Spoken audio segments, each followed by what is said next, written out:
इन बेटियों के विवाह महोत्सव में आज जो अतिथि यहाँ पधारे हैं, हम आग्रह करेंगे कि वो भी अपना आशीर्वचन इन बेटियों को प्रदान करें। सर्वप्रथम मैं आग्रह करूंगा भारत के वरिष्ठ पत्रकार, टीवी 9 भारतवर्ष के प्रमुख श्रीमान हेमंत शर्मा जी से कि वो बेटियों के विवाह महोत्सव में यहाँ अपना भाव रखें। आप सभी तालियां बजाकर उनका अभिनंदन करें।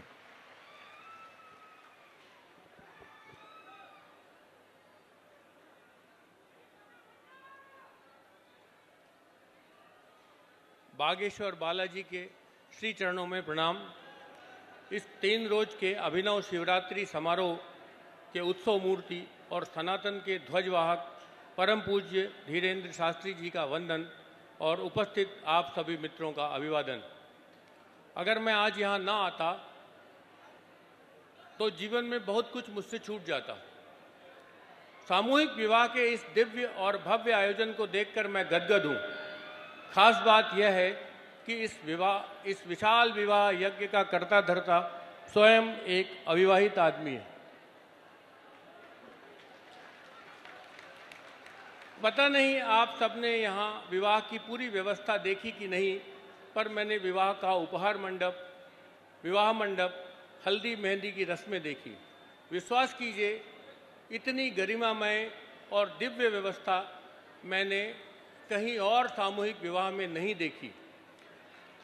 इस व्यवस्था को देखने के बाद मैंने बाबा जी से भी कहा कि मेरा मन फिर से विवाह करने का हो रहा है। बाबा जी, इसको आप अन्यथा मत लीजिएगा, मैं अपनी मौजूदा पत्नी से ही विवाह करूंगा। मैं बाबा जी से बहुत प्रेम करता हूं।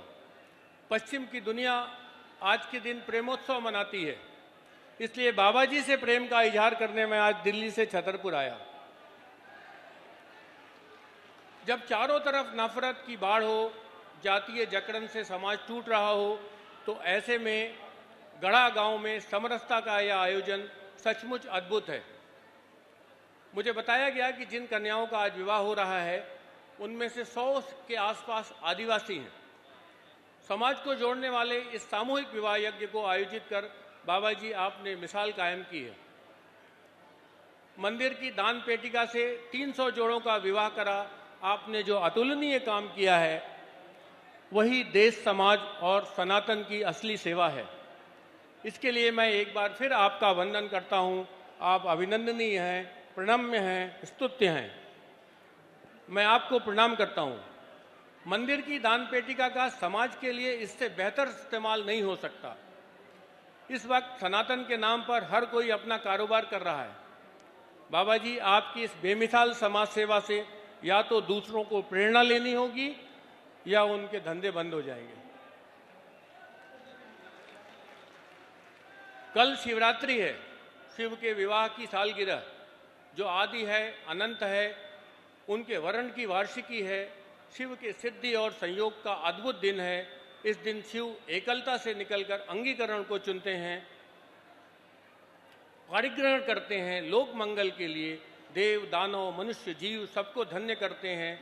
उस रोज 300 जोड़ों का विवाह न सिर्फ एक सुखद संयोग है, बल्कि यह सच्चे अर्थों में शिव और शक्ति को साथ लाने का प्रयास है। यह शिव का काम है, इससे अच्छी तिथि भी इस काम के लिए नहीं हो सकती थी। शिवरात्रि के अवसर पर यह हो रहा है, इस लिहाज से यह और विशिष्ट है। शिव और शक्ति के मिलन की सालगिरह मनाने वाला और इस मौके पर 300 जोड़ों के विवाह का यह अद्भुत आयोजन करने वाला स्वयं में अविवाहित है। बात इसे और श्रेष्ठ बनाती है। भगवान शंकर से प्रार्थना है कि वो धीरेन्द्र शास्त्री जी को इतनी ताकत और सामर्थ्य दें कि आने वाले दिनों में यह विवाह समारोह हजारों और फिर लाखों की संख्या पार कर देश का सबसे बड़ा आयोजन बने। एक बार फिर मैं जिन 300 जोड़ों का विवाह हो रहा है, उनके मंगलमय भविष्य की कामना करता हूं और बाबा को फिर से प्रणाम करता हूं। नमस्कार।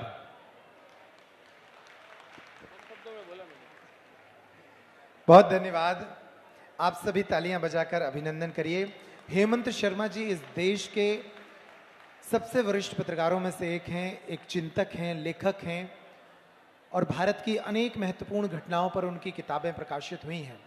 वे बेटियों के इस विवाह महोत्सव में खिंचे चले आए हैं, इस विवाह महोत्सव के भाव को समझने के लिए।